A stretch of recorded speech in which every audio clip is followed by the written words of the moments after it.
Wednesday, July 16th, 2025. Just a quick peek here at things. Yeah, things are growing like crazy. And where things got the foliar feet, look at the leaf size on these buckwheat plants. These are rocking. Everything's growing really well. Good sunny days, good temperatures, good humidity. Stomata should all be open. Yeah, I have no complaints. This has been a fantastic growing season thus far, and hopefully it'll finish out the same. Let's take a look at the other side here now that cover crops and main crops are taking off and starting to catch up with the other side here. I mean, not that they'll actually catch up, but, they look similar at least. They're only about a week behind. Up near the other end here, where that dry, rocky region is, you can really see the soil difference in here, or the result of the soil difference. There you go. Letting the Ford cool down. Got all these piles picked up, trucked out a few of the stumps in the back of the truck and dumped them. Got one last pile to burn. And then this area is cleared and we can finish fencing. That's what I mean about that dry cedar. When it does go, it's scary. The next day, just finished with the chainsaw, cut all the end pieces up that were scattered, restacked. We'll burn that when the wind dies back a bit. Then there's just some stumps to drag away, and then we can get on with building the fence. For now, I'm going to do some disking where I got it cleaned up. One last burn. And then we drag away whatever's left and disc it under and finish building the fence. Almost there. I can almost taste it.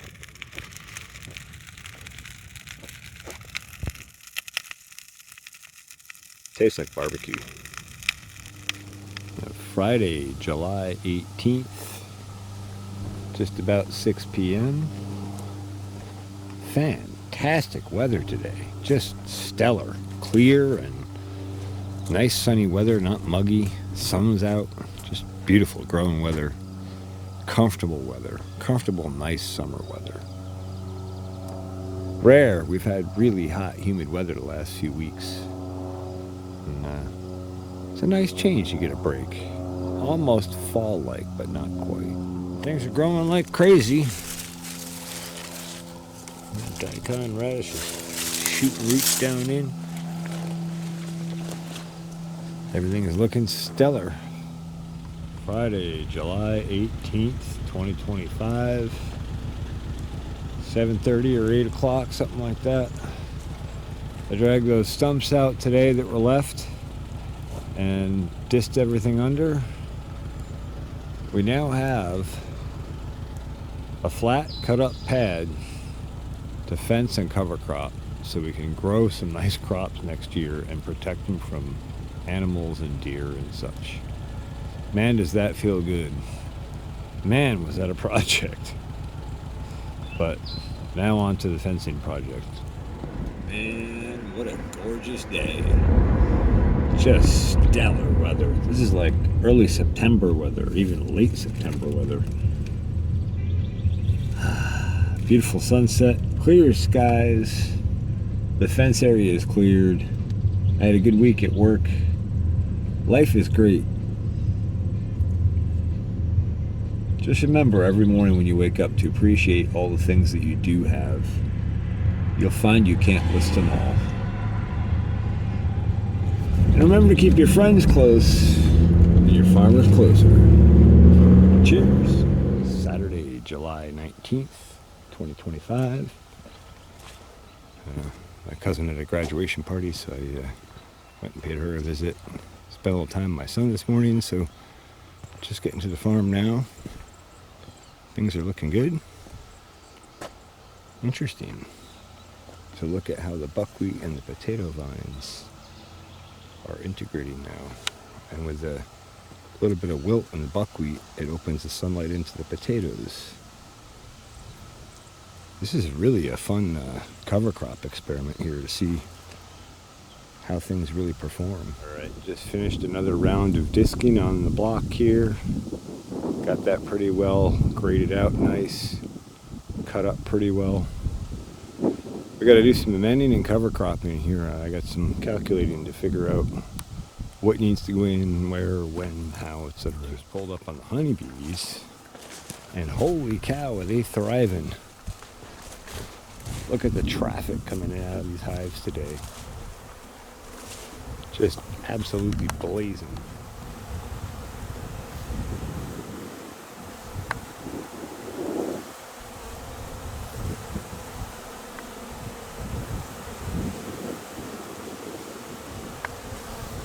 That is an insane amount of activity.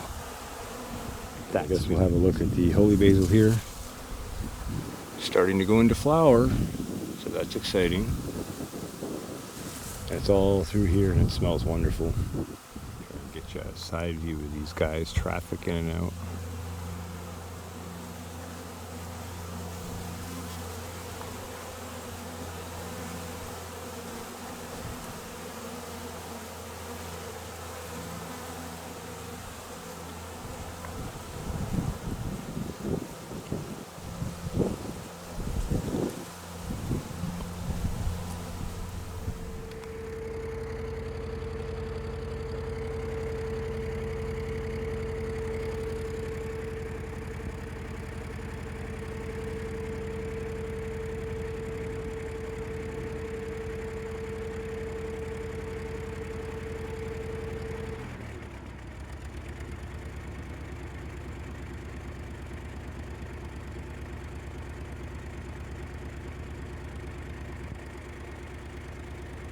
They sure love it.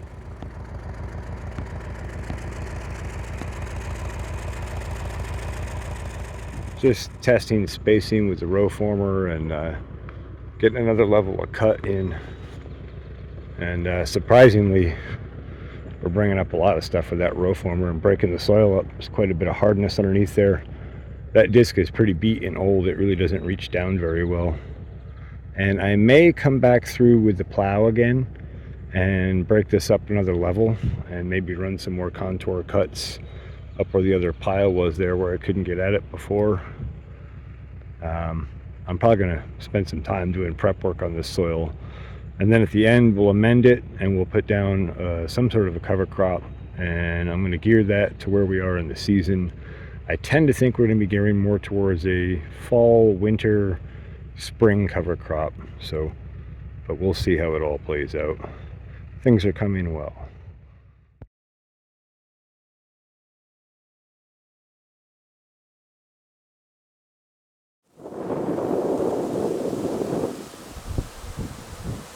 Yeah, look at that.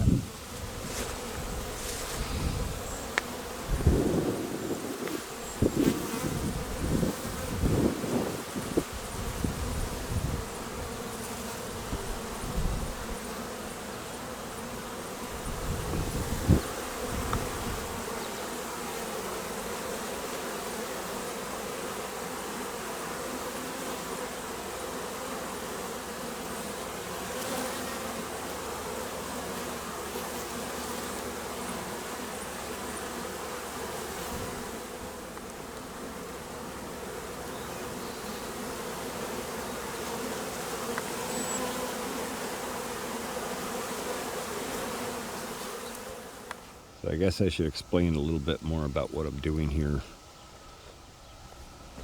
So after I came through with the disc and I realized how hard some of the hard pan was under here, especially where the roadway was, and this spot where I was turning the Massey Ferguson around a lot and moving materials back and forth over it, it's quite packed, it's quite hard. As you can see, there's clumps of clay in here, and they're drying out now that they've been plowed up through.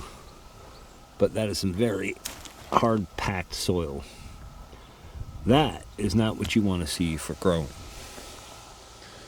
So I'm taking the plow through here and ripping this up to open it up, and then I'll come back over it with a disc.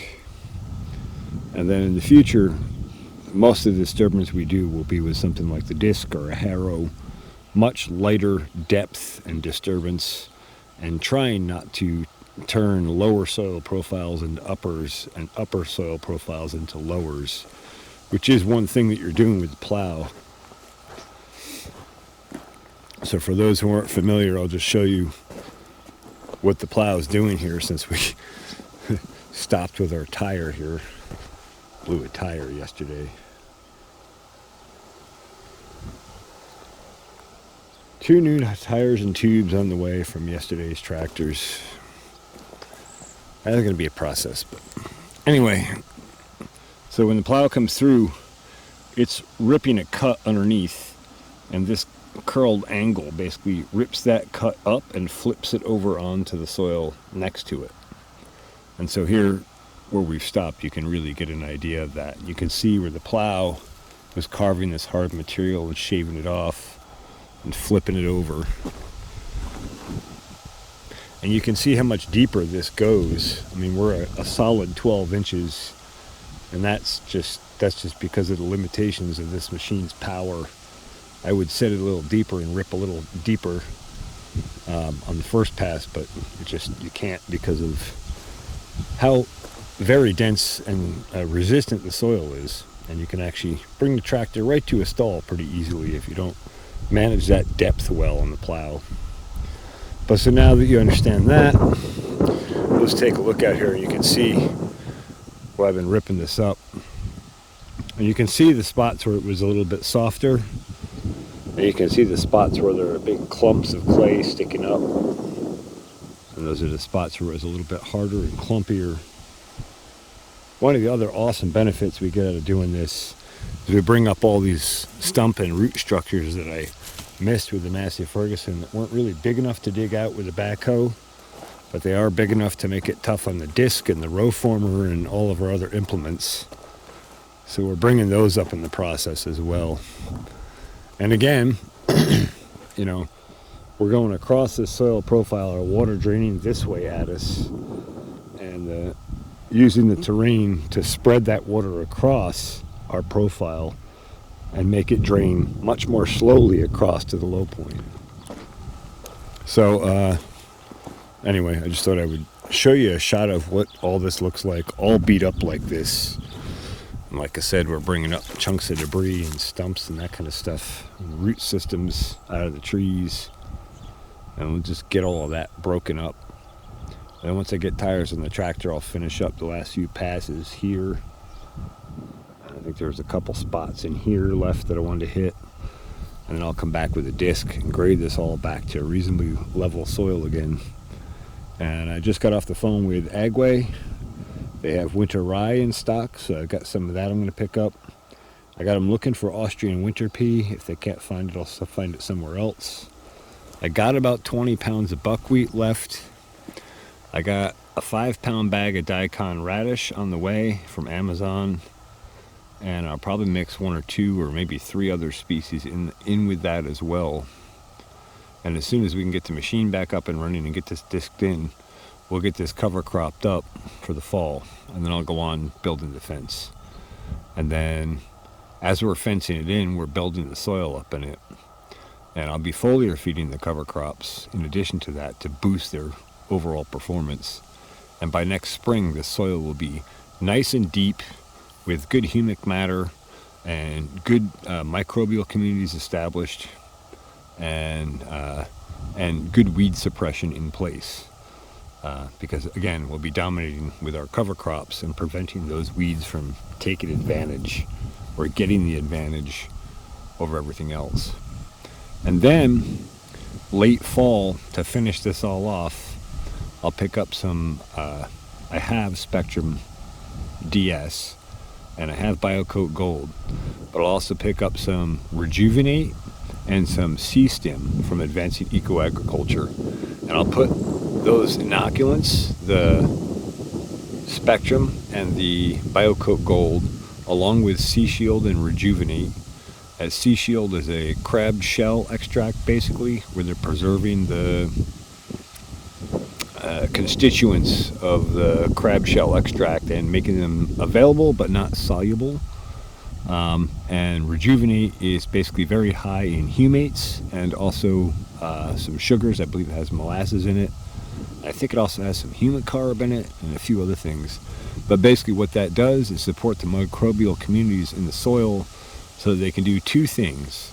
Number one, break down dead matter, like the root structure pieces we see in here and the organic material that's in there. And number two, open up and flocculate that soil. So that by the time next spring comes around, this will be a prime growing block for us to plant into. And then we can get busy because we'll be fenced in, we'll have good soil, we'll be established, and then we can build a really nice grow area, and we can grow some really high quality vegetables. And people keep asking when I'm going to grow in here. I mean, I want to grow everything. I love growing every kind of plant there is. So to have a fenced space where the animals aren't going to destroy it before I can even grow it is going to be stellar. Hey, Mama. What you doing? What you doing? Are you grazing? Why, you don't like the way I smell? What? Oh, that's offensive. Ha! Aren't you something? Tuesday, July 22nd, 2025.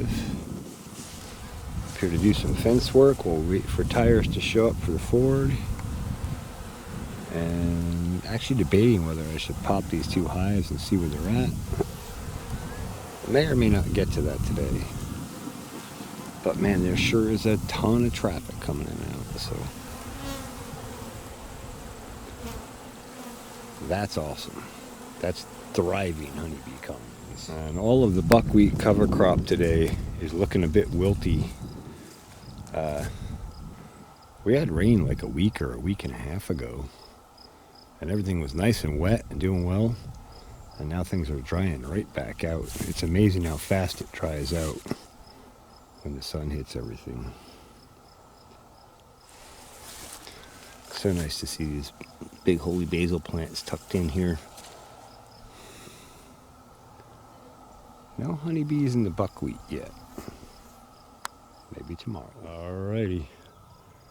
Well, I got up some gumption and ambition today, and despite not really feeling up to it, because I basically never do, I drilled another 10 holes in here and put in 10 more fence posts.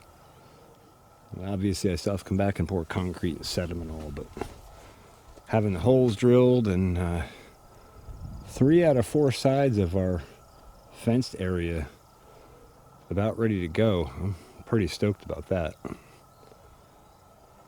And yeah, not too much else to report on it, just making progress. Wednesday, July 23rd, 2025. Another beautiful sunny summer day. A little warmer today than yesterday. Yesterday was like September. Beautiful, beautiful, cooler weather.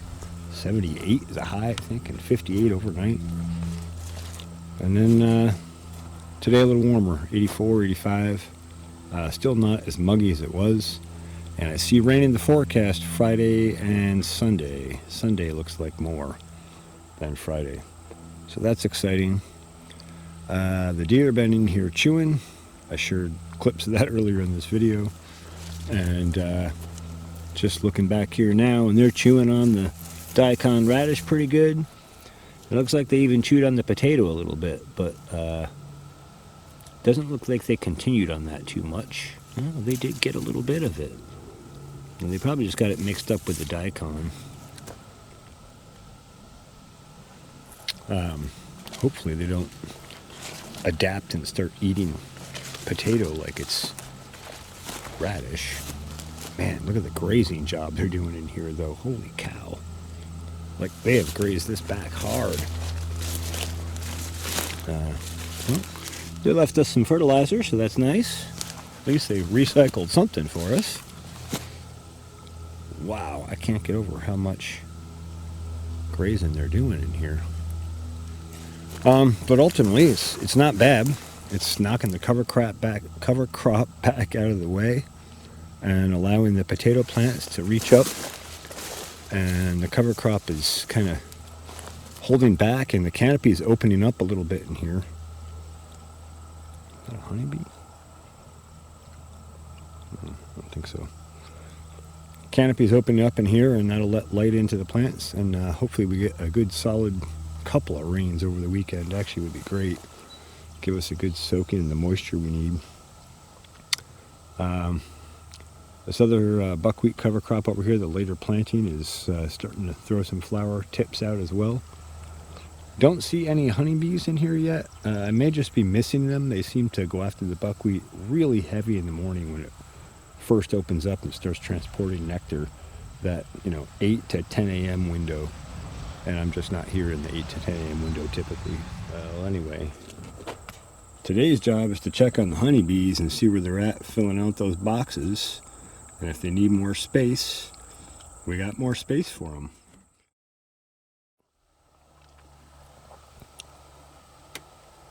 See a dragonfly there. Looks like he's hunting this whole block for insects to eat. And I know I've seen lots more of them in here, so it's really rewarding to know that we're helping to support the ecosystem for even dragonflies. They're a pretty niche ecosystem component, and it's nice just to know that our farming practices aren't hurting them, and rather we are helping them.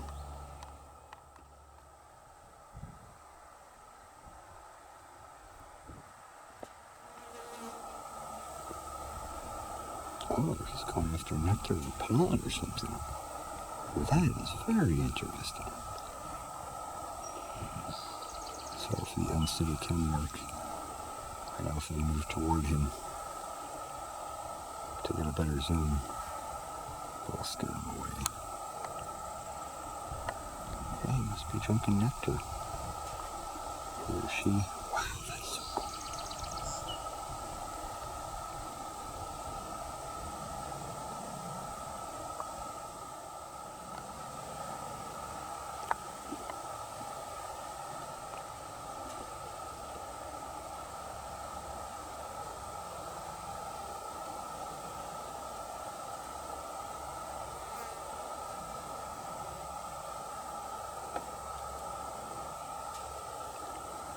Well, I just thought I'd get a clip of him in here. I thought he was into insect hunting, but he might actually be drinking nectar from the buckwheat. So my guess is, looking at how open this is, and the fact that he's drinking nectar from it, my guess is the honeybees might be hitting this in the morning, or maybe there's another resource in our environment that they find much more beneficial or appetizing.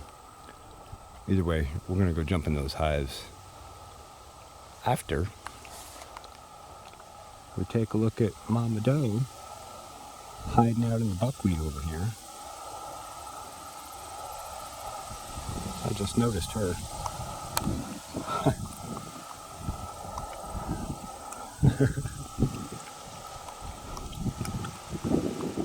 We'll fix her.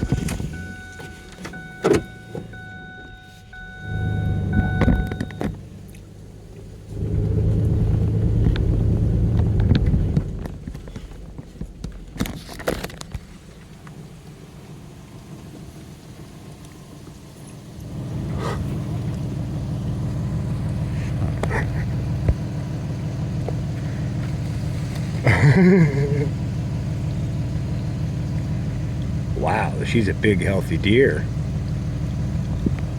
I know why, too. Now I'm really hungry for venison. So, looks like the rear end went in the Ford Ranger. Rusted out around the axle. So I started to drive home, and it started doing the whoop, whoop, whoop, whoop, whoop, whoop, whoop. I thought maybe it was a loose rim or something. Nope. The axle rusted out. It's bent.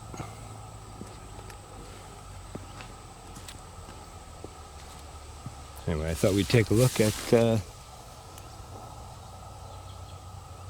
potatoes, but there's potatoes. And there's potatoes. They're hiding in that canopy. They seem to be doing pretty well considering that they're hiding in quite a canopy. I probably should come see and do some thinning to those daikon radish around them. Maybe I'll do a section just to see as a comparison how things do. Let's take a look at that other block of cover crops. Here we are over in Gray's land. Hope you can see how the tops of all these buckwheat are chewed off by the deer.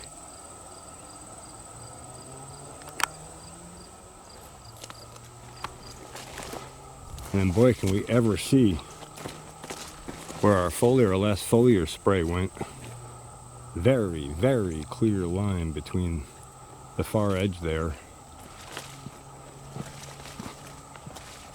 and the main block. And you can see where I had a little bit less foliar spray down in here. Got a little bit better coverage back up this way.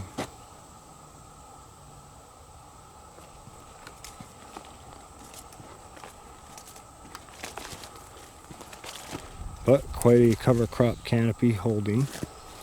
And underneath it all, we have our clover emerging all through. And our cover crop has been helping provide that just a little bit of extra shade and protection so it can stay just moist enough to get established and germinate, despite how dry and hot and sunny things have been again. And we're supposed to potentially get rain tomorrow afternoon, maybe a little, and then Sunday, hopefully more. They're saying maybe an inch on Sunday, so that would be nice. We could really use the rain now. And then I was going to take a plant sap sample today, but I dug into it a little more, and it needs to be done before 9 in the morning. There's only 2 days I can ship on to get it there at the right time on the right day. So it looks like I'm going to try and take a sample down in this block. Boy, you know, the other thing we can see very clearly here is the difference in sunlight exposure. Out here we got nice, thick, dense canopy. We got opening buckwheat flowers, uniform, large leaves, healthy, happy. And down where those maples are, there sure is a lot less vigor, vitality, growth, thickness, density, uniformity. So that proves again just how important the amount of sunlight exposure crops get is. Remember, it all drives on photosynthesis, and not just plant growth. Photosynthesis is the way that the planet captures energy and puts it into life. You know, the organisms and people eat the plants, and the organisms eat the other organisms, but all that energy, all of it, comes from photosynthetic action. So the more photosynthesis we can do, the more energy we can harvest. So there's this one spot here at the end where I was trying to get the cedar straightened out. And man, is it a whole lot denser with the buckwheat canopy. It's one big, thick, dark green canopy. There's no potatoes in this end of this one row. We ran out on this row. We'll go over to this row. Oh, look at that. We got potatoes, and looks like the deer chewed on that too. Good Lord, is there nothing they won't eat? And they've been chewing in here. This is where that doe was standing the other day. But we have potatoes all underneath here. So that's good. And we need some rain. And it might be a good idea for me to come back once I get tires on the Ford and just run through this with a brush hog and open that canopy up a bit. That's a bit too much. Right. And then also in this end is where we have, in addition to the clovers in the canopy, or the cover crop mix, I should say, we also put some beets down. I definitely see beets in here. We got some beet leaves all over in here. And I see them all through, scattered all through here. So it looks like we do have beets coming. We'll see how they survive the deer. And the sunflowers, well, I don't know. I think they probably just got them all. knowing how much they love sunflower.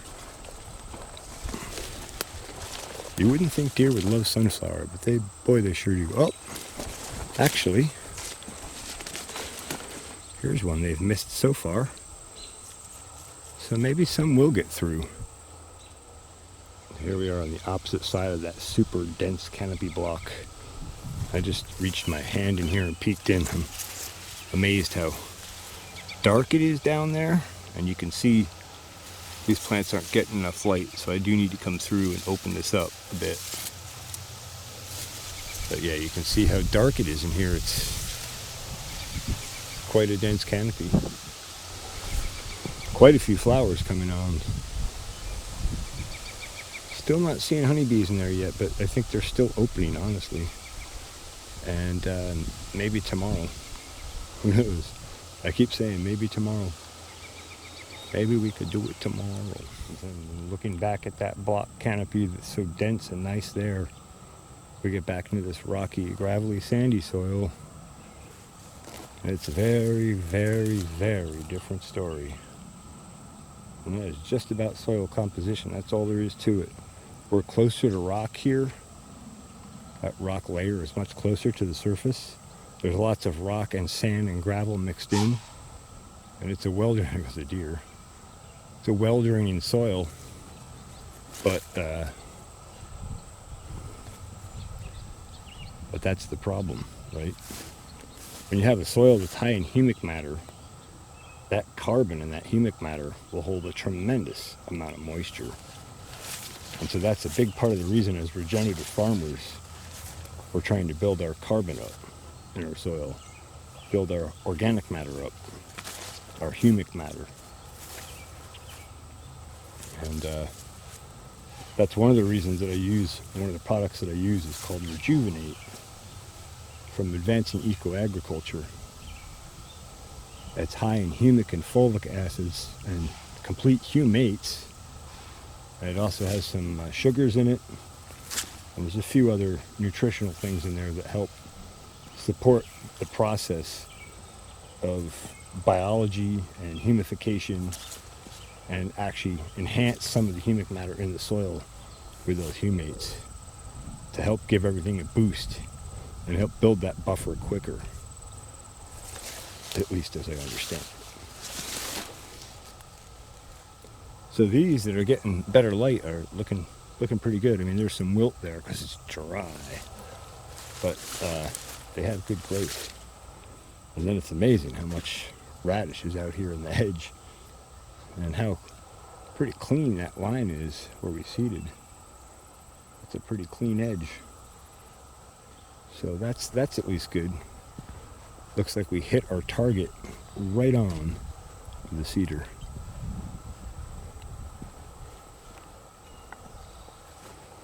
But again, notice that difference in that row where we're getting that foliar feed and nutrition level up, and where it was amended with more calcium sulfate. Lots of available calcium gives us lots of material to build strong cell walls with, and that gives us a really good foundation for growing a truly healthy plant. And again, you come out of that zone and you got some yellowing and some real light green, and you can tell that soil is tighter and not as conducive to happy, healthy plant growth. And then again, you know, it's not like guessing at it. It's a very clear line of demarcation. All of these things, where you saw where the foliar feed was before, and you see here where we've worked soil and where we haven't, and you see up in the back as we're building that out and cover cropping it. Those areas are blatantly obvious once your eye is tuned to it. And you can walk up and look at something and have a pretty good idea where it's at just by observing the growth on that piece of land. And then when you plant uniform crops like this, it's even easier to see the differences, as you can see, even from a distance. We can see as we zoom up these rows, different areas, high performance areas, low performance areas, thriving areas, suffering areas. And so then, since we really haven't looked at this right-hand side potato block at all since we planted it, except for a few glances, thought we'd just take a look at some of these. Some of these are just up and banging. They're huge, and they seem to be competing a little better. This may be variety dependent. I forget which these are, but they got some reddish stem to them, so they might be red Pontiac or something like that.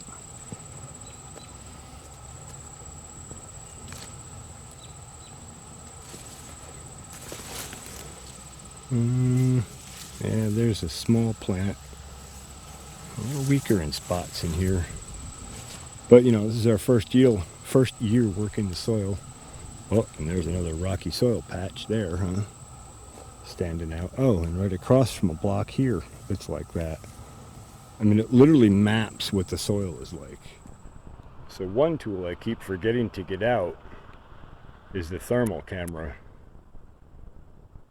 So let's look at our cover cropping with the thermal camera. And you can see how warm that soil gets, even with this scattered sunlight that gets in there. Like 89.4 there. And yet our leaf temperature's 84.